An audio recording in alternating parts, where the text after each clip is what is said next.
Errol, it is such a pleasure to see you in real life. I tell you what, we've spoken remotely for what feels like forever. Yeah, I don't. Yeah, welcome to London. You must be exhausted.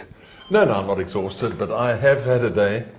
And what I love is that you go around the real media, and you are such a master of doing this. And what I love, every studio you go to, you always compliment the host, saying how lovely they look and how young they look, and you're the perfect way of dealing that sort of stuff. Trying to get a good vibe out of them, you know.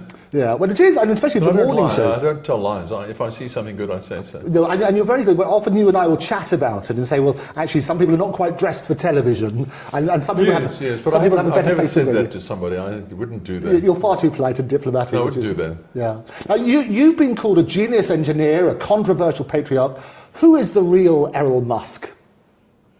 Well, I think I'm a simple sort of individual, not very complicated. And yet, you know, the people my ex-wives would say I'm the most difficult, complicated person they've ever known. So it's quite tricky. I'm not sure. Yeah. I'm not really sure. Right. How many ex-wives do you have?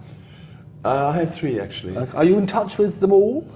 No, I'm not in touch with May anymore, the first wife, right. Or Sue, the second wife, but this third wife I am in touch with quite a lot. Well, we still have 2 young daughters. Yeah, and I've seen them remotely on that sort of side, which is interesting. Now, you're doing the rounds at the moment about the recent prostate cancer situation that you had.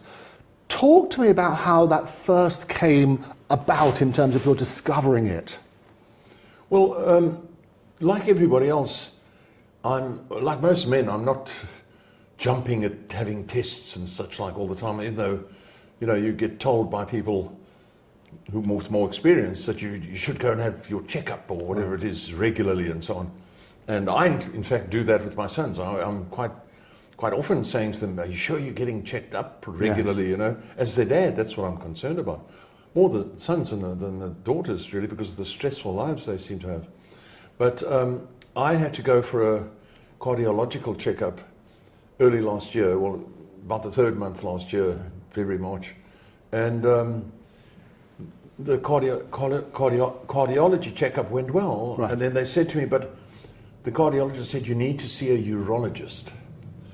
So I said, all right, well, okay. And this woman arranged for me to see someone she recommended. So I went to see him, and he did a few tests, and then he said he needs to do a biopsy. Right. Because it doesn't look right, or he's a bit worried about something. So then he did this biopsy, and then after the biopsy, he said to me that the right side of my prostate is cancerous. Right. And it has cancer cells, and it's called adenocarcinoma, beginning cancer. And how did they break that news to you? Was it subtly or just That's dramatically? really the funny part, you know. Yeah. I always envisaged that if you, you know, were going to be told you have something like this, that they give you a nice soft chair to sit in and, you know, cup of tea and a biscuit and sit you down, Mr. Musk. And ask you how the week's been and how your new car's going and all that sort of stuff. And then generally just say to you, look, there's something I should tell you. I don't want you to worry too much. You know, along that sort of line. Then finally say to you, you've got this little bit of thing we need to look at, you know, and then break it to you really gently so that it actually only dawns on you 3 days later. You know? Right. But no, it's not like that. You walk into the specialist's rooms, and before you even sat down, he says to you, "You got cancer."